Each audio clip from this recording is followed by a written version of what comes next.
Q2 here. He's going to demonstrate some of his amazing disappearing skills. They all disappeared. Their nose back. How much sleep have you gotten lately? Like, I slept on the plane. what's that? Maybe like 4 hours in the last 48 hours. Oh wow, you did a great job. We all love it. Thank you. Are you alive, Brad? Because you're in time and day. No. Are you alive, or is this Memorex? I'm barely alive. So, Gary, do you have a question for Red? I got a few comments. Okay. Anybody got questions for our camera editing Q people? You did a very well and good job. Very well done. What were some of the challenges that you had in season 3 that you may not have had to deal with in seasons 1 and 2? Well, in season 3, we did a lot of work against the blue screen, and so I learned more about blue screen this year than I ever thought I would ever need to know. Our blue screen at times wasn't exactly, how shall we say, perfectly aligned. So there were some issues there, but we built pair of great sets thanks to our set designers. And so we won't be doing as much of that next year, and I'm grateful for it. Yes. We have any more things to expect from you maybe in season 4? What's that thing?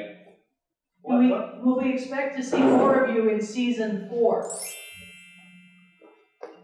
Possibly can't disclose currently what my plans are, but is my mother there by any chance? Yeah, she's here. Yeah, she's here. She's standing up in the back. Hey, Mom. Hey, nice to see you. I sent you a message on your cell phone. Let me get that, but Tell us what it says! I won't be home tonight. I'm staying out, so. Round up. He's grounded! Grounded where though? He's already here, it's too late. Yeah, I'm already out. And O'Brien. I also have one other announcement, is I've been meeting with some Star Trek clubs out here in Chicago, and we're going to get them into an active routine of getting together for dinner once a month, getting together to watch an episode and discuss it once a month, so we are deploying this in other cities also. Pretty cool.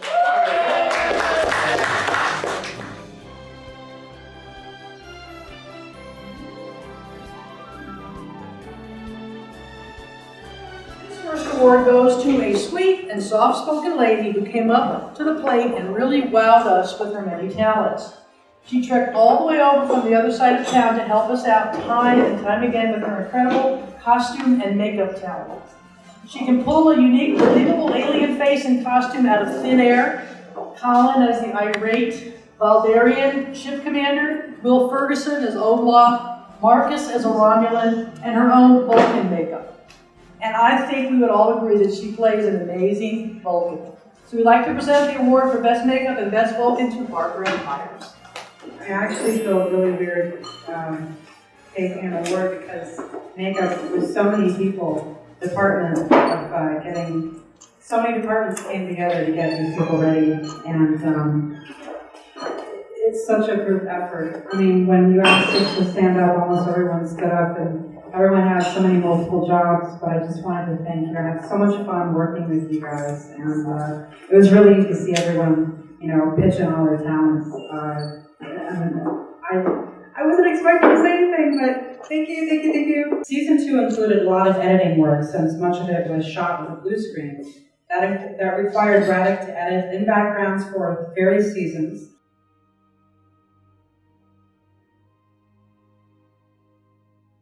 This year for season 3, we invested in some canvas, lumber, and paint to make some of our own reusable set backdrops. We now have 8 two-sided backdrop panels that represent 8 different sets. Those were painted on our back driveway in the sometimes hot sunshine and took many mornings to create. Our next award goes to the couple who contributed their talent and enthusiasm to create the wonderful backdrops you saw in episode 3. So we would like to present the award for Best Backdrops to Ben Bryant and Anna Clancy.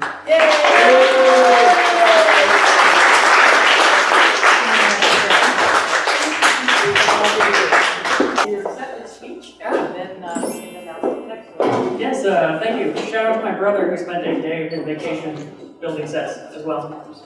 He came out from Boston. Working on the sound boom can seem like an endless and thankless job. Holding the boom out of the shot but close enough to catch the dialogue, holding very still and not making a noise yourself, and being ever vigilant for the noisy car, motorcycle, or plane that flew overhead. It's a tough job. And the fellow who helped out tirelessly and very professionally was Colin Brunel. And he also made a great irate alien as the Valdarian in episode 3. So we'd like to present the award for Best Sound and Best Irate Alien to Colin Brunel.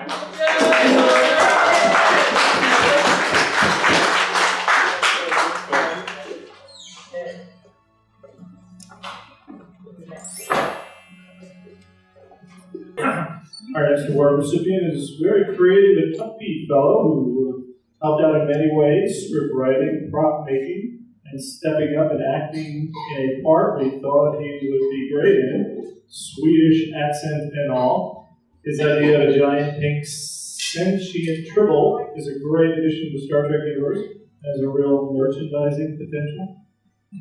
So we would like to present this award for Best Swedish Accent and Best Adaptation of an Alien Species to Sean Dick.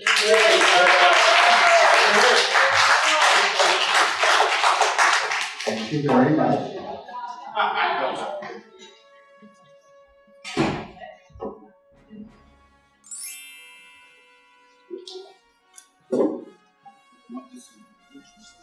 Not Swedish, English. Okay.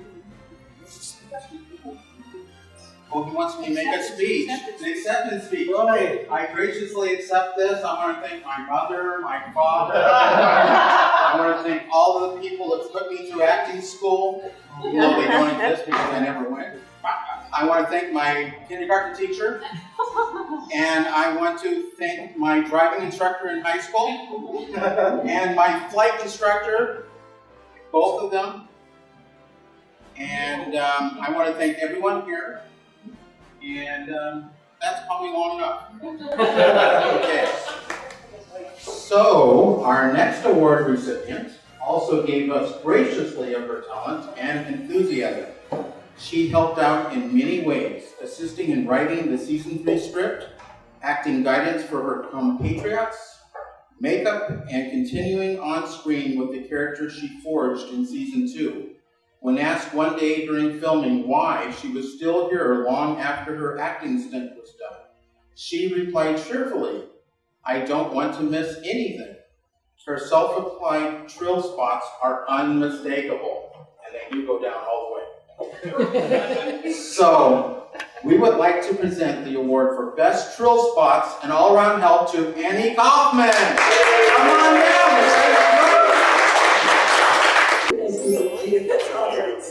And I'll let you all know what the text was from my son later. Our next award recipient joined this effort rather reluctantly at first, but wholeheartedly by the end. Her natural talent has blossomed in a number of different roles in season 1 and season 3. Everything from an imposing Klingon commander to a would-be arsonist. We hope to see more of Robin Jitt in future episodes. So we would like to present the award for Best Arsonist and Supporting Actress to Robin Jitt. Well, I can't say I was expecting this, because I certainly wasn't, but thank you. I especially have to thank Bob and Gail for making this whole thing possible. I mean... I smell something burning. Really? Okay. Oh, it's not the car.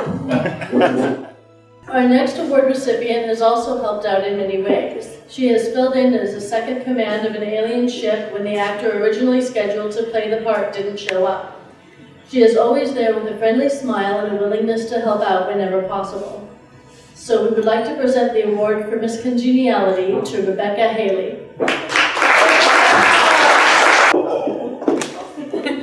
There you go. Good job. Speech. I really had a speech, thank you, I had a good time. It's nice getting to know all of you, I'm looking forward to next year. Most people never realize the amount of work it takes to make a scene that is supposed to be out among the public look natural. Extras are the people who have no speaking lines and are simply in the background doing seemingly normal stuff to make the scene look more real. Our next award recipient pulled off an amazing and believable 15-minute long conversation in the background without uttering a sound.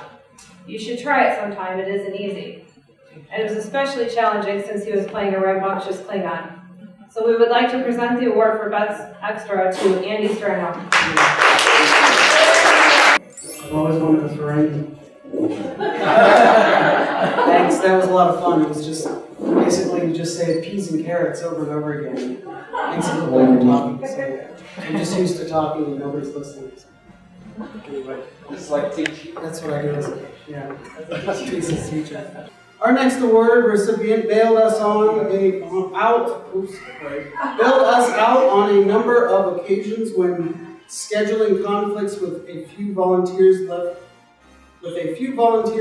us without an actor for a number of different parts. You guys got it. He fearlessly threw himself into those parts and helped us stay on our shooting schedule. We liken it to someone who serves as a pinch hitter in baseball. He knocked those roles out of the park. So we would like to present the award for Best Pinch Hitter to Dan Trujillo.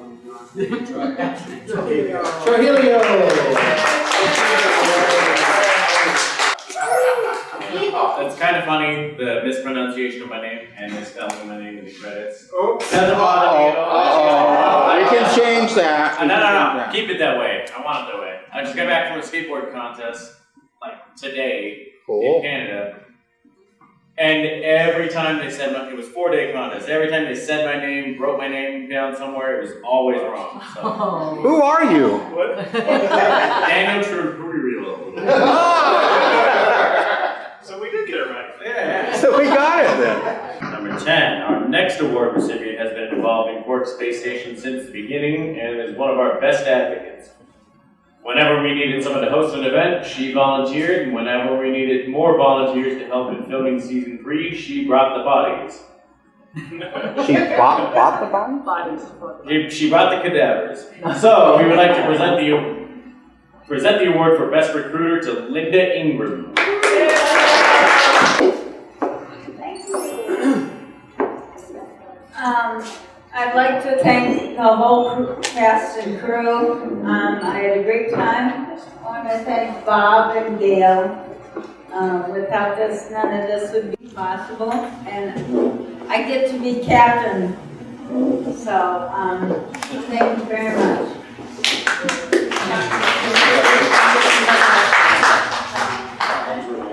Our next award is for a recipient whose contribution to season 3 is hard to summarize in a few words. He has helped out with so many aspects of production from designing some incredible props to setting up the scenes, lighting, sound, and playing the best drunken Klingon we have seen in a long time. In Hollywood, they have a name for someone who is literally the glue that helps hold the production together. Best Boy. So we would like to present the award for Best Boy and Best Drunken Klingon to Kent Scow.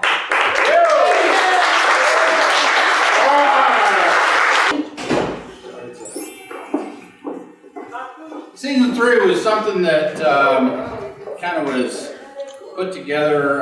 Brian and I have been trying to put all the props together and got a little bit more involved in it, putting everything together. When I showed up for production, there was a lot of people going here, there, and everywhere. And so I kind of stepped into every little spot and said, let's get it done. I've seen a couple of movies being made here and there, so I hope I put a good positive spin on everything. And being a drunken, we can do that again. Thank you. Oh, our next award recipient literally jumped onto a moving train during season 3. He was happily minded his own business in a local pub when Bob and Gail started explaining their ambitious scheme to make a Star Trek fan-based film. A retired actor, he came out of retirement, volunteered his time and talent to our humble production. With so many things going on to prepare to shoot a scene, it is tough to keep things under control on schedule. It is a lot like trying to herd cats. Without being pushy or bossy, the phrase, "Are we there yet?" helped to gently move things along and keep the day flowing. So we would like to present an award to Gary Devaney for his directorship and "Are we there yet?"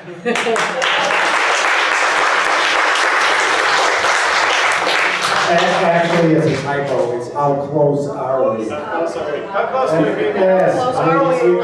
we kept joking about that throughout the productions. Yeah, we missed that. So here's the How Close Are We award. How close are we?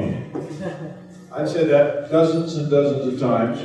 And everybody, I'm a retired officer in the Army, everybody started soldiering. It was unbelievable. It was unbelievable how he attracted a nucleus of not only dedicated people, but people who had tremendous talents that they really expressed in this production. I'm so proud of this. I'm proud of everybody in here that did this. And thank you for the opportunity. I don't know what else to say besides, Diane, would you stand up for a moment?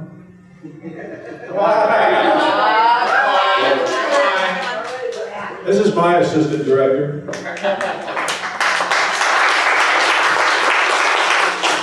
She made these awards. Now, let me also just give you a little bit of Bob's personality. These Quark figures on top were made by the 3D printer. He has one. That's how advanced this Dr. Bob is. So again, thank you so much. Thank you so much.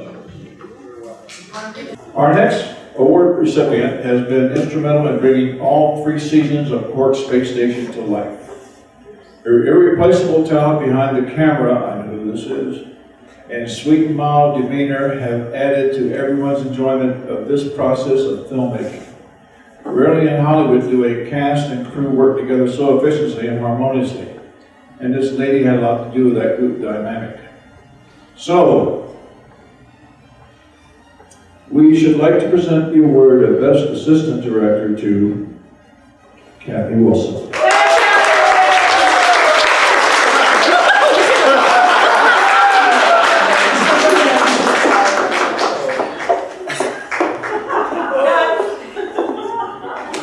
Waiting for this for months. Retake. Retake. Oh my gosh. I got one! Here it goes. Okay, so this was really fun working with all you guys, and I really especially like working with Matic, because as Gary once said, we're of the same mind. We're actually from the same, literally from the same school of video productions, and we're along the, it's like 2 people doing one thing together. And everybody who was involved was very helpful, and we couldn't have done it without any single one of you guys. Thank you. Thank you. All right, our next award recipient needs no introduction. He He is literally what made the production of Quark Space Station and this evening possible. He has helped us Trekkies expand the Star Trek universe a little bit. Many of us admire the potential future that Star Trek envisions, and then we look around at how far we have to go to get there. Immersing ourselves in this type of endeavor is actually very therapeutic. We are all grateful to have been a part of it. So we would like to present the award for our Quark Space Station producer to Bob Brandy. Yeah!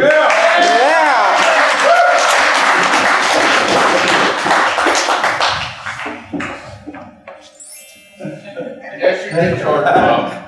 I got one too. Yeah, this to me is a remarkable evening. I've worked for 46 years trying to get where I am now and being able to do what we're doing now. And Gail and I have, we've spent more time together than most people in a lifetime. We literally have been doing what we've been doing 24 hours a day for 35 plus years. And it's we still love each other. And we have a lot of people go, how can you stand being together? We really enjoy it. And throughout our careers, we've had opportunities to help people evolve and do things and expand their universe of what they do. And that's how I view Quark Space Station and our movie production. A lot of us dream of being in the movies or making a movie or whatever, and the reality is most of us never have that experience. But this is why we're here, because a lot of people want this experience, and if we can do it, we should do it. It's a dream. Life is about dreams, and that's what this is. This is a Star Trek dream coming true for me, and I hope for everybody else here. Thank you. Thank you, Bob. We have a few people that didn't make it here that were recipients of the awards. So we just wanted to take a moment to announce those winners as well. Okay? One of them goes to the person who has endured the most pain and suffering during the shooting of season 3. Can anybody imagine who that is? Yes, Kat. Many of you have heard that Star Trek actors commenting on how uncomfortable alien makeup can be after many hours on the set. Jim Carrey even had to employ a meditation counselor when he was filming The Grinch because he was wearing an extremely itchy Grinch outfit for hours at a time. So this award goes to our very own Quark, Cat Hunter. Here to accept her award is Sean. We will give it to Sean.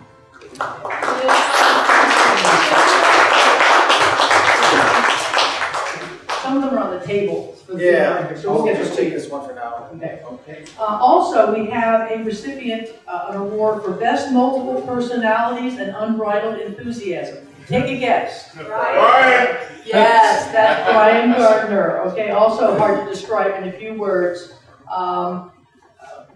From a staggering number of props to amazingly varied characters on the screen to a clapper, setup, video, village, vigilante, Brian has done it all. So we thank Brian in his absence for all the wonderful things that he did. Yay, Brian! No script is ever static. There's always changes that are made along the way. This season, we decided to add a few characters from other science fiction series for a little fun. Hopefully you saw a little of the Easter eggs that we put in from other sci-fi episodes such as Flash Gordon, Star Wars, and even Farscape. Anybody recognize the character from Farscape? Yeah. Our next recipient threw herself heart and soul into the part we asked her to play, which was a black and white character named Chiana from Farscape. She researched the character, bought the clothing and numerous wigs until she found just the right one. So we appreciate her dedication and attention to detail. Who was that? Carol Jean. Carol Jean. She gets the award for the best monochromatic alien. All right. Carol Jean has a speech. Carol Jean has a speech. Oh, Carol Jean has a speech. I actually have a little speech, just in case you won, because you didn't know. Carol Jean would like to thank Bob and Gail for, without their generosity and financial support, none of this would have been possible. She thanks everyone else for your passionate enthusiasm for Star Trek. Trekkies Unite! And we also would like to thank our wonderful costume designer. Costumes for the cast are one of the biggest ticket items in shooting an alien-themed production. When we were in need of more costumes, this lady stepped up and wowed us with her creative seamstress talents. Many of the station crew and alien costumes you saw in season 3 episode were created by Deborah Follett. We really appreciate that. So she couldn't be here, so we'd like to thank her. Our last award recipient has also bailed us out on more than one occasion. When we needed someone to play a part, when a scheduled actor didn't show up, he fell into the roles perfectly. He worked with other cast members and crew to pull off fairly long dialogue scenes with incredible ease. We look forward to seeing more of Marcus in the future. So we'd like to present the Best Award for Best Supporting Actor to Marcus Chin. Yay, Marcus! Wasn't he an incredible Romulan? You really looked the part. Okay, get ready to raise your hand if these apply to you. You might be a Trekkie if you've ever lost your temper and sworn at someone in Klingon. Yes. Yes, of course. You might be a Trekkie if your Christmas tree is decorated with every Hallmark Star Trek ship ornament ever made. Oh, I know anybody like that to you. Oh, I resemble that Mark. It's still up too. You might be a Trekkie if you have ever signed any correspondence with Live Long and Prosper. Some of us have. Okay, put it out there. You have the HD or remastered version of all 5 Star Trek series? Yes, if you've got it growing up, of course. You may be a Trekkie if you can recite Ode to Spot from memory. Okay, from the next gen. And you might be a Trekkie if you've ever wondered if when someone is being transported, could their clothing ever be trapped in the pattern buffer? Whoa! Okay, I think that's it. Does anybody have any other Trekkieisms to share? I think we got quite a few. I want to thank you all again for coming tonight and experiencing this all with us. And we've had just a wonderful time putting together the whole 3rd season. I can't wait for season 4. Thank you again.